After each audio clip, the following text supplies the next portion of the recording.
morning, students, parents, teachers, and all members of the AISC community. My name is Sung-Ho Kim, and I'm the Student Council Body President. I'm more than honored to have the privilege of speaking at this occasion, the AISC's United Nations International Day of Peace. The theme for this year's International Day of Peace is recovering better for an equitable and sustainable world. Today, as we face a global health crisis, we realize that sharing is not caring anymore. Hugs and kisses have become the deadliest of weapons, and visiting our families and relatives less often have become the act of love.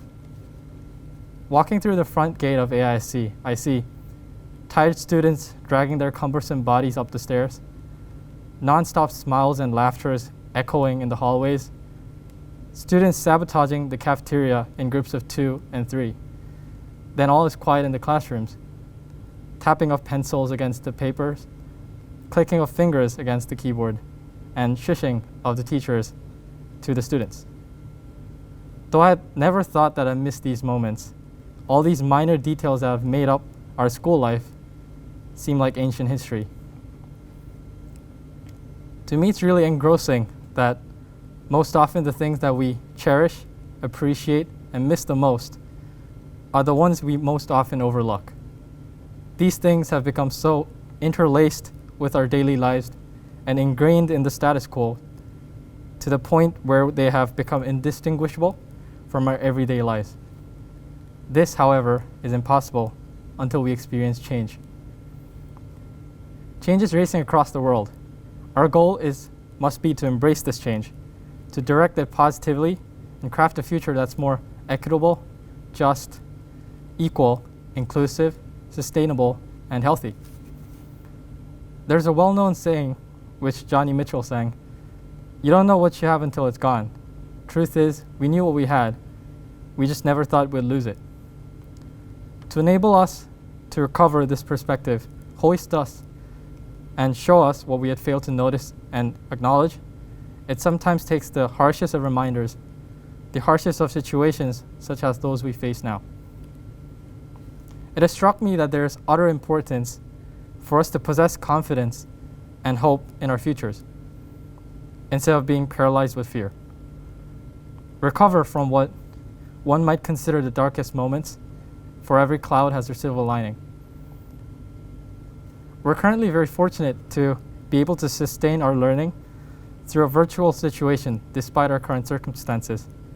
Though we occasionally face issues with our Wi-Fi and power cuts, we're blessed to have the privilege to interact with our peers and teachers through Zoom and other online platforms. Currently, we're transitioning into hybrid, and hopefully we will soon transition into a world where masks aren't a necessity.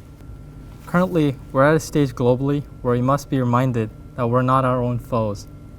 We've reached a point where in order to recover from the devastation of our current circumstances, the unrecognized differences and complacency with one another must be eliminated.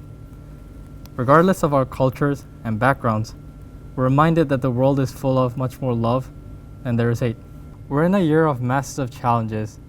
In conjunction to the issues of the pandemic, we must remember to continue to combat other pending issues such as protecting the planet, achieving equality, and reaching a point with zero hunger where people have good health and well-being, to ultimately reach the end of the road to abide in an equitable and sustainable world. Together at AISC and in our community, this road is paved with hope. There are pages unwritten, stories untold, and a new chapter to begin. I now have the privilege of opening the Parade of Nations at AISC 2021.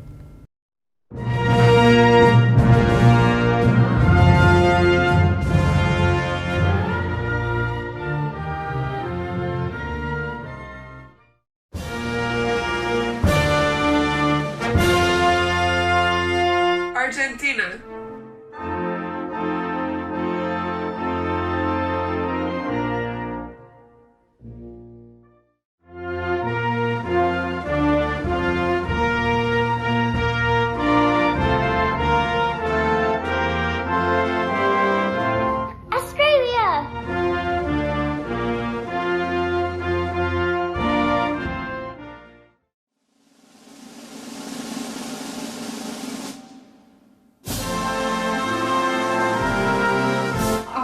Austria.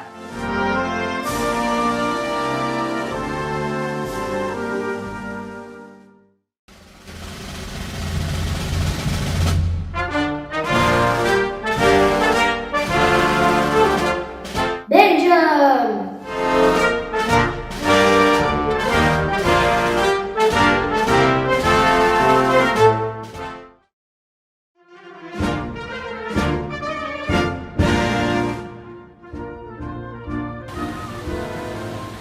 Brazil.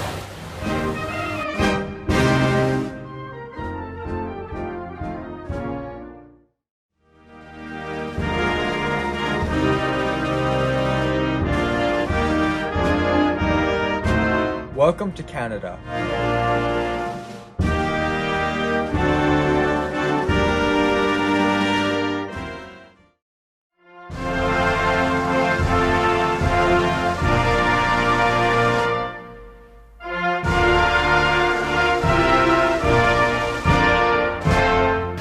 Denmark.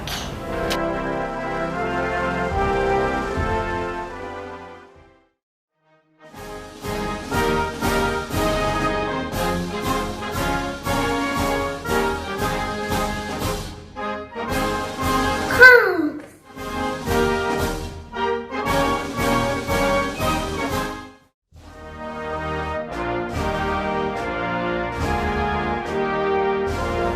Germany.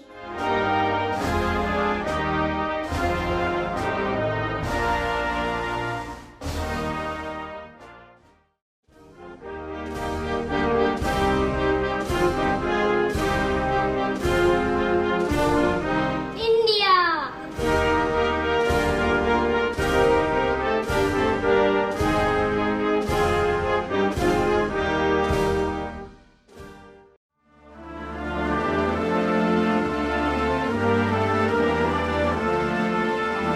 ישראל.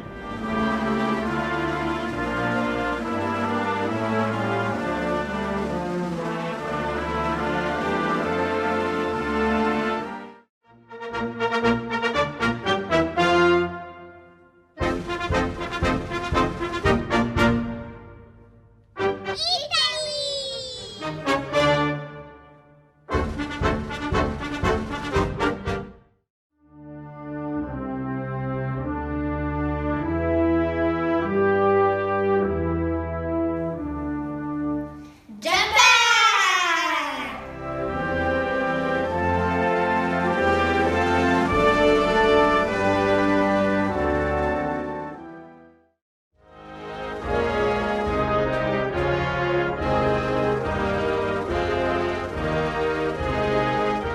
Korea.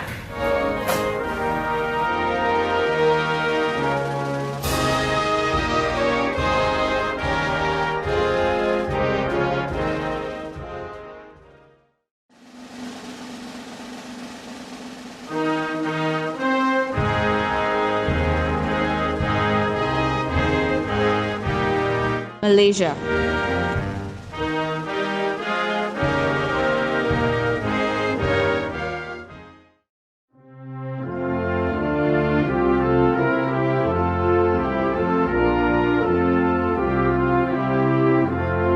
The Netherlands.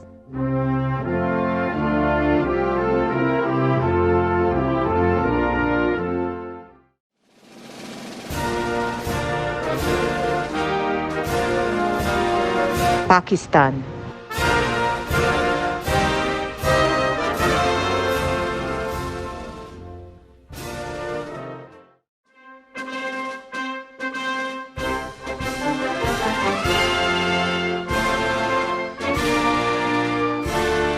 Peru.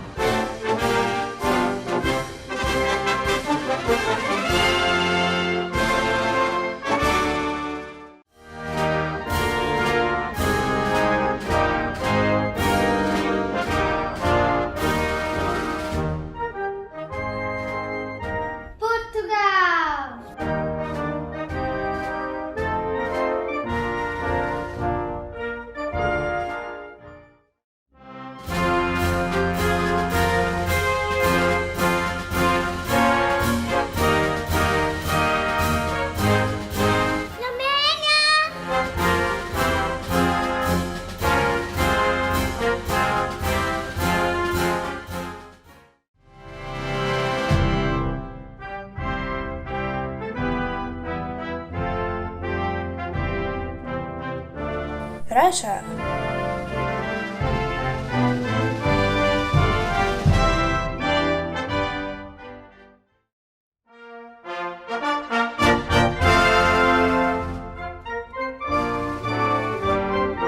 Singapore,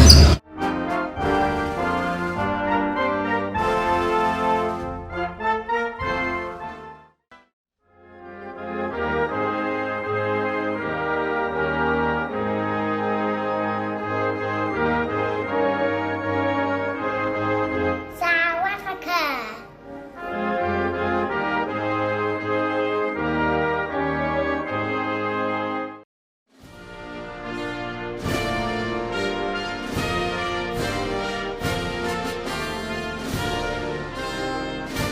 Spain.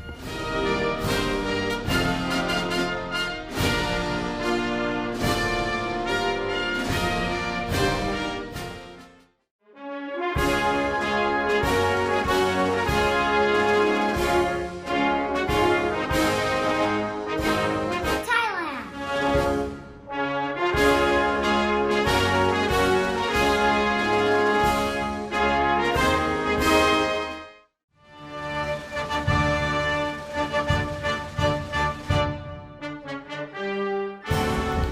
Turkey.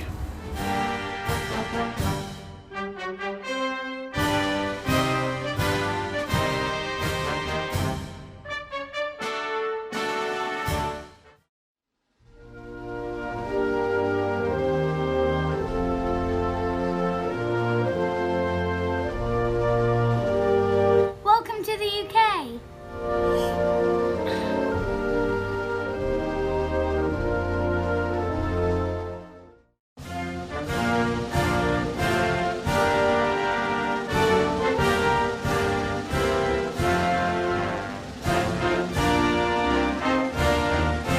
The United States of America.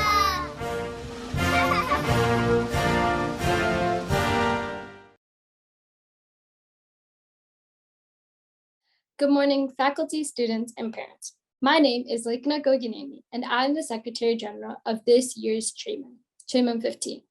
I'm honored to be here today speaking about International Peace Day. Starting in 1981, the United Nations General Assembly adopted a resolution that declared September 21st as International Day of Peace. So what was the intention in adopting this resolution? Well, they hoped to strengthen peace, reduce tensions and conflicts among people and nations. And 20 years later, in 2001, the General Assembly voted to additionally designate the day as a period of nonviolence and ceasefire. And in February of this year, the Security Council passed a resolution that called for sustained humanitarian pause to conflicts. It is more important now than ever that we continue to honor and build on this agreement that started 4 decades ago. Looking at the world now, whether we're focusing on the situation in Afghanistan or the lesser known Tigray conflict in Ethiopia, International Peace Day and the ceasefire serve as a sign of hope for those struggling. The ceasefire this year holds further significance in regards to the COVID-19 pandemic, as it will help those in conflict receive the vaccinations and treatments that they desperately need. In celebrating International Peace Day, the UN focuses on one theme annually. This year's theme focuses on recovering better for an equitable and sustainable world. Over the past 2 years, the world has been consumed by the coronavirus pandemic. The pandemic has exacerbated and illuminated inequalities across the world. For example, it has created stark division in education and technology simultaneously. We see the real-time effects of the digital divide due to the pandemic, with millions of children unable to continue their education as they lack the technology they need. According to UNICEF, 1 billion children are at risk of falling behind in school and even never returning back to school. This widens the gap between the privileged and underprivileged. It also puts the work put in by teachers, NGOs, and the UN since its creation for providing education for all at risk. This theme emphasizes as we recover from this pandemic, the steps we must take should not help people in the short term only, but also in the long term. The theme also highlights the fact that we're not recovering only from a pandemic, but also from increased inequalities, discrimination, and hatred, and that we must tackle these issues simultaneously. Global carbon emissions dropped by 7% in 2020, And this brings us closer to meeting our 2 degrees Celsius goal of the Paris Agreement on climate change. As the pandemic took the center of our lives, many issues were pushed aside. It is important to acknowledge that even through the pandemic, issues like climate change have continued to grow. So as we move forward, we must collectively work to renew focus on these urgent issues and use the disruptions and changes brought by the pandemic to create better change. For example, with regards to climate change, if governments invest in climate action as a part of pandemic recovery by combining green pandemic recovery and solidified commitments to action on behalf of the governments, it is believed that we can pass the goal of 2 degrees Celsius. However, if we don't seize this opportunity to demand and act on the change we need to create a sustainable future, this would lead to an increased deadly heat waves, massive losses in biodiversity, and it is predicted that 90% loss of all hardcore in the Great Barrier Reef. The pandemic has taught us that we can change our behaviors. We must take this as a sign of hope and as motivation for acting on change. In order to move forward into creating a better world for everybody, a world where everybody is welcome and can live in peace, we must change our current habits, which we are more than capable of. The pandemic has created a catalyst where the human race can step back and recognize we aren't each other's enemies. And it's common when talking about recovering from the pandemic to talk about going back to normal or the old way of life. But it's important that we don't go back to the old way of life, but create an even better version than before.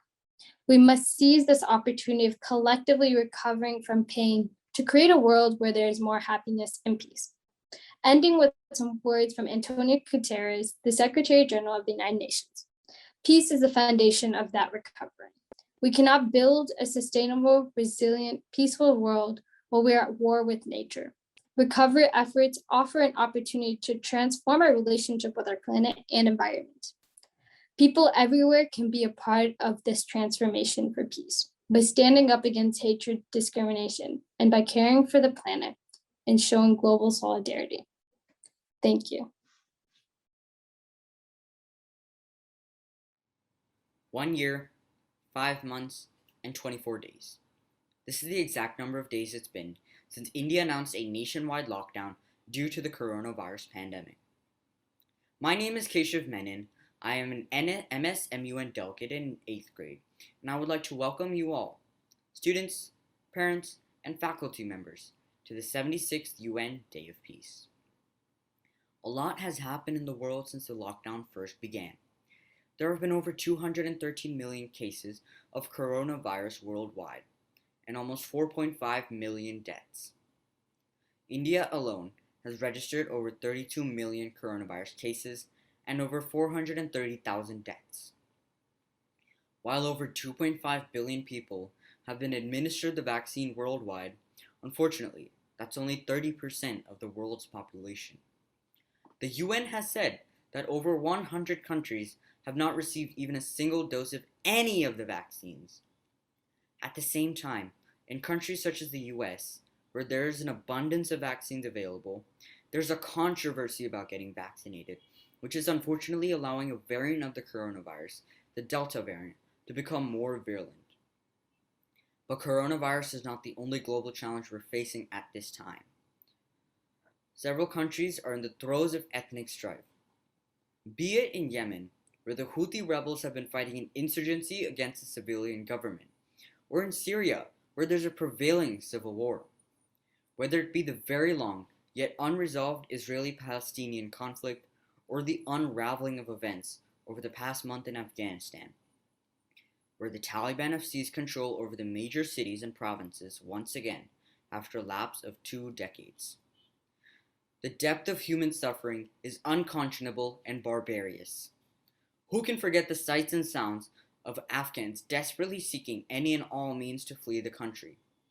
The Kabul airport has become the epicenter of human desperation. Images of people clinging onto C-17s have been etched in our minds. At the same time, climate change is no longer just a phrase. Floods are rampant all over Europe and North America. Glaciers are melting in both the northern and the southern hemisphere, And in a CNN climate change article, a photographer named Kemi Seaman gave a report on what she's noticed in Antarctica. She's been visiting Antarctica since 2004 and has noticed the many changes that have been occurring over the past few years. Seaman points out the snow algae she has photographed. I quote, "That's a normal occurrence," she says. "That's not unusual. But what is unusual is that I've not seen the algae before March blooming in the glaciers. It's now showing up in December and January. That's 2 to 3 months ahead of time." She also said that the ice has been melting immensely. Snow once covered the ground. Now all of the mud and rocks that were once far beneath the snow are clearly visible. The recent report by the Intergovernmental Panel for Climate Change, or IPCC, is damning and has predicted dire consequences if human-induced climate change factors are not immediately addressed. This should be a wake-up call for this generation and the next to undo the damage inflicted on the planet over the last century. The world is never going to be perfect. In fact, it never has been. Throughout human history, there have been myriad instances where either natural or man-made tribulations have resulted in cataclysmic consequences. And yet, it is this collective kindred of human spirit that has been the recourse for survival over centuries of human existence. It is this unified resolve that we must call upon to not just face the adversities, but to overcome them and make this world a better place. We must believe in the notion that there will be a brighter day after a gloomy night, and that there will be calm waters after rough seas. We have to look at the positive themes and ideas that do come out of our misfortunes. The theme for this year's UN Day is Recovering Better for an Equitable and Sustainable World. What this means is that we must set aside our differences and heal each other during these uncertain times. We have to look at each other and see that we are all human together, not separated by a race, religion, ethnicity, or culture. At the same time, we must look at the world we live in and reflect on our actions that contribute to climate change. The United Nations, in an article on the UN Day theme, said, I quote, "We invite you to join the efforts of the United Nations family as we focus on recovering better for an equitable and peaceful world. Celebrate peace by standing up against acts of hate online and offline, and by spreading compassion, kindness, and hope in the face of the pandemic and as we recover." End quote. So friends, I take this opportunity to call upon one and all to come together with a single-minded purpose of recovering better for an equitable and sustainable world. Thank you.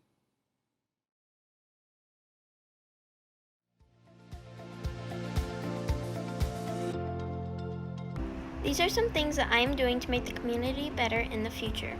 These things are recycling, not using plastic, and if I do, it is the kind that you can reuse, and planting plants. I am actually not trashing stuffs on the street. Instead, I'm trashing in the trash can.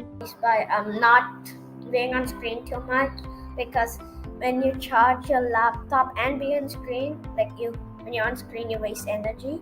Not going out much to public space, so Corona will be gone. And also if there's an important reason I'm going out, I'm going to wear a mask and go out, since that's very important. By not destroying the plants and picking up the trash on the beach and buying local stuff. One thing I do to make a better community for the future is to trash separately, glasses by glasses, plastics by plastics, and paper by paper to make a better environment. First, I will throw trash in the trash can instead of throwing on the street. Next, I will pick some trash on the street or especially in the beach.